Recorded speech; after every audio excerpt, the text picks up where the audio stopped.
Parlons de l'Algérie.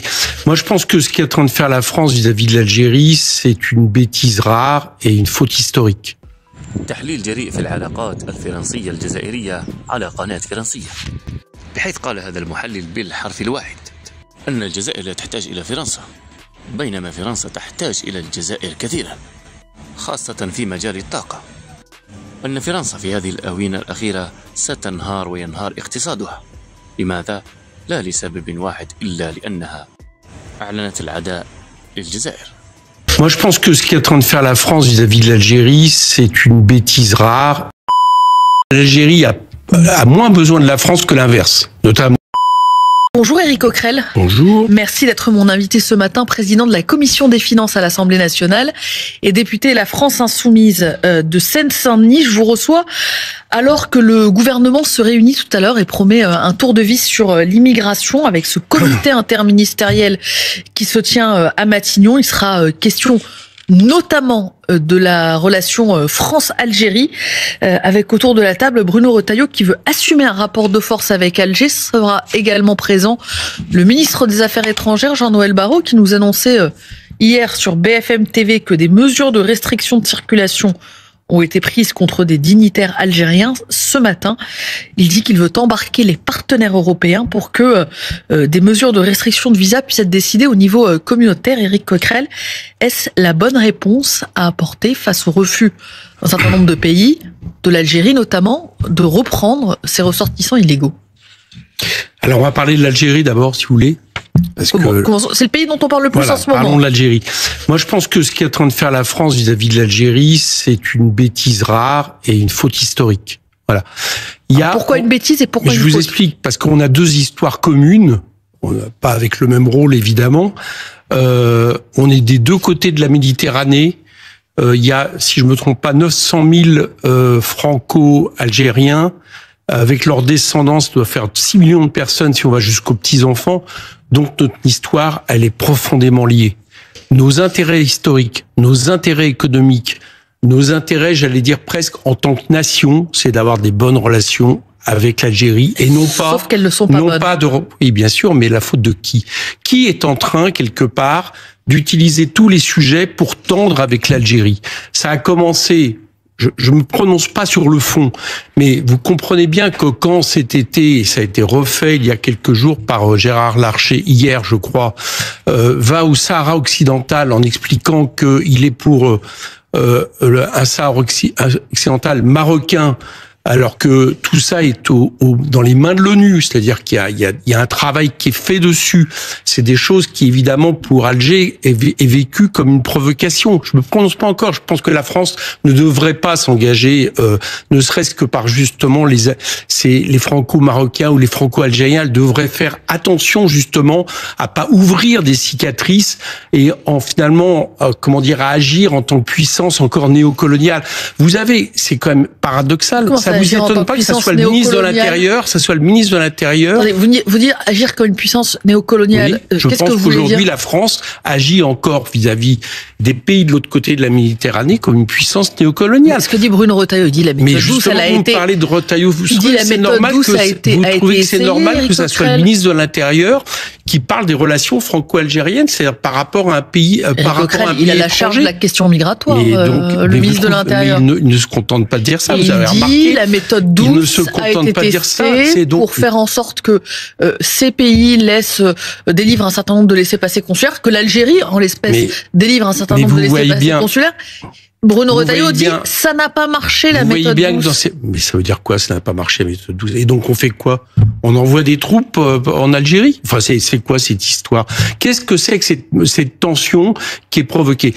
Monsieur Macron avait été. Éric Coquerel, un point important. Pour vous, elle est entretenue depuis Paris, cette tension. Je pense que Bruno Retailleau dit c'est l'Algérie qui installe le rapport de force. Oui, je pense que montrer comme ça ses muscles sans arrêt en disant attention, vous allez voir ce que vous allez voir, alors qu'on va voir rien.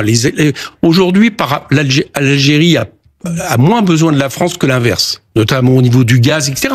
Et il y a d'autres puissances qui l'ont très bien compris. Hein. Les États-Unis l'ont très bien compris. Elles n'ont pas ce rapport avec l'Algérie. Donc tous nos intérêts, je le répète bien, tous nos intérêts sont à l'inverse de cette espèce de confrontation, mais en plus de ça, qui met en tension une grande partie de notre population. Je vous ai dit, c'est pas anodin si vous avez l'Algérie cherche à humilier la France. Dit le ministre de l'Intérieur, dit Bruno Retailleau. Est-ce que vous avez un ministre, excusez-moi, est-ce que vous avez un ministre de l'Intérieur algérien qui se permet de dire ce que doit être la France et les rapports entre la France et l'Algérie? Enfin, c'est quand même la façon de faire, c'est hallucinant. Je crois que monsieur Retailleau se rend pas compte que la colonisation c'est fini. C'est pas le ministre de l'Intérieur français qui gère les relations avec l'Algérie. C'est fini ce temps-là. C'était du moment de la colonie. Donc il faut arrêter, il faut baisser d'un ton, il faut avoir à nouveau des rapports diplomatiques normaux avec l'Algérie en tant que puissance à puissance, parce que ce sont deux puissances, deux pays qui devraient être des pays amis parce qu'ils ont une histoire commune. Et encore une fois, je vous le répète, est-ce qu'on pense à nos 6 millions de concitoyens qui, d'une manière ou d'une autre, ont une filiation avec l'Algérie? Je veux dire, ça met une tension terrible. Donc, que monsieur Retailleau se calme, c'est à monsieur Barrot et à la diplomatie française de se mettre au travail, et peut-être, parce que vous voyez bien que derrière cette question de QTF, l'obligation de quitter le territoire français. Vous voyez bien que c'est autre chose dont il s'agit, c'est-à-dire que l'Algérie utilise ça c'est clair, dans son rapport aujourd'hui avec la France, qui n'est pas un bon rapport. Monsieur Macron avait été à Alger, avait comme il le fait souvent, dit un peu tout et n'importe quoi, parlé de nouveaux rapports. Il n'y a rien eu derrière. Il n'y a rien eu de concret entre la France et l'Algérie. Donc moi, j'appelle à l'apaisement, j'appelle à avoir des relations à nouveau, j'allais dire, moins conflictuelles, et que la France arrête aussi de se mêler peut-être de ce qui se passe de l'autre côté de la Méditerranée. Éric Coquerel, comment est-ce que vous vous y prendriez, vous, insoumis, pour apaiser ces relations, et obtenir de l'efficacité aussi dans les demandes françaises? Enfin, j'imagine que si vous étiez au pouvoir, vous souhaiteriez aussi que l'Algérie délivre plus de laissez-passer consulaires pour un certain nombre de personnes qui n'ont pas à être sur le territoire français. Oui, mais sûrement, mais encore une fois... Mais comment vous y prendriez ? Comment ça se passe ? Par exemple, je pense que si demain on se retrouvait, aller à Alger, bien sûr, je pense que si demain qui doit Jean-Luc Mélenchon ou par exemple présider le pays, puisque vous savez que je pense que ça devrait être notre candidat, ou si nous gouvernions, je pense qu'un des premiers voyages diplomatiques que nous devrions faire, c'est d'aller à Alger. Voilà, de renouer des liens, j'allais dire basés d'égal à égal avec Alger et rediscuter, et non pas d'avoir ce genre de rapport de matamor qu'aujourd'hui monsieur Retailleau utilise, avec, on voit bien en plus, parce que tout est derrière un espèce de fond raciste qui est le sien. Je pense que ce n'est pas ça. Mais mélanger la question de l'immigration, la question des OQTF et la question des rapports avec l'Algérie, je pense que ce n'est pas sain, ce n'est pas bon, et c'est pas ça qui peut régler le problème, parce que une fois fait ces déclarations, qu'est-ce qui se passe ?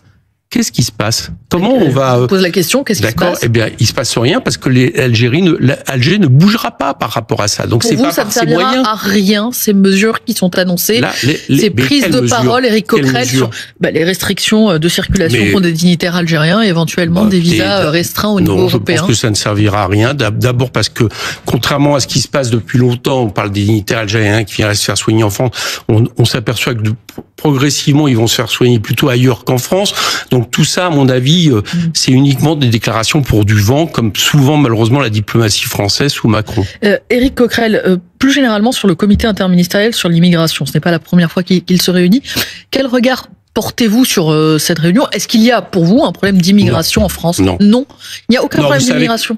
Non, je pense que quand on veut cacher des problèmes sociaux, des problèmes d'ordre environnementaux, des problèmes de politique qui produisent l'inégalité, on parle de l'immigration. Voilà, ça c'est quelque chose vieux comme le monde, qui n'a fait que renforcer le Rassemblement national.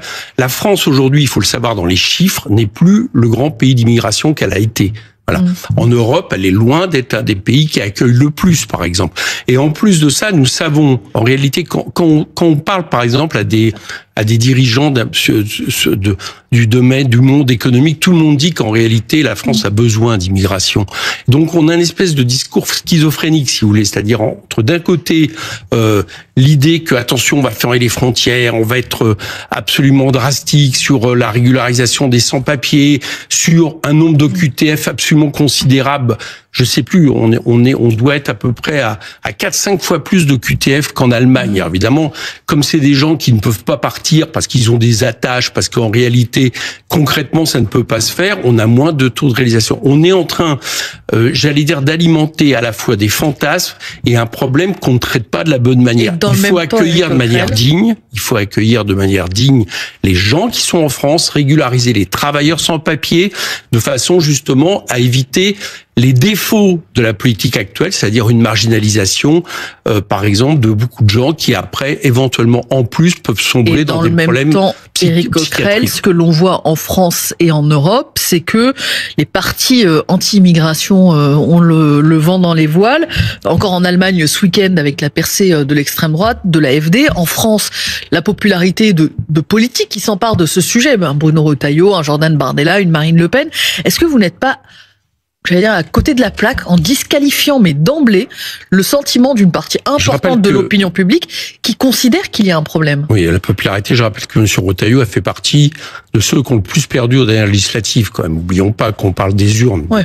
Deuxièmement, en Allemagne, vous avez raison, il y a une percée de l'AfD, il y a aussi, heureusement, une percée de Die Linke, totalement sur, c'est-à-dire, en gros, la formation, on va dire, la plus proche de nous en Allemagne, totalement sur des bases différentes, qui assument justement une bataille antiraciste, etc. Je crois 2 fois moins que l'extrême droite. Oui, peut-être, mais qui a doublé quasiment son résultat, ce qui est intéressant. Je ne dis pas que je nie pas le danger de l'extrême droite, mais quand vous avez sans arrêt, et ça date malheureusement depuis longtemps en France, des gens qui vous expliquent que l'extrême droite n'a pas les bonnes solutions, mais elle parle de vrais problèmes, les gens finissent par penser que oui, effectivement, il y a un problème. Ce n'est pas lié à un sentiment réel des Français, ce que François Bayrou a évoqué comme un sentiment de submersion. Les copines ne servent à rien, il vaut mieux aller sur ceux qui, depuis le départ, disent qu'il y a des problèmes. Je pense que nous alimentons l'extrême droite en, justement, agitant le fantasme de l'immigration. Donc, je vous le répète, je pense que la France n'a pas un problème d'immigration.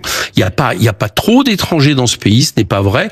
Et y compris d'un point de vue pour la natalité, y compris pour l'économie, en réalité, elle aurait surtout besoin, je le répète, que les choses s'apaisent. Ça passe notamment par la réalisation des travailleurs sans papier. Bon.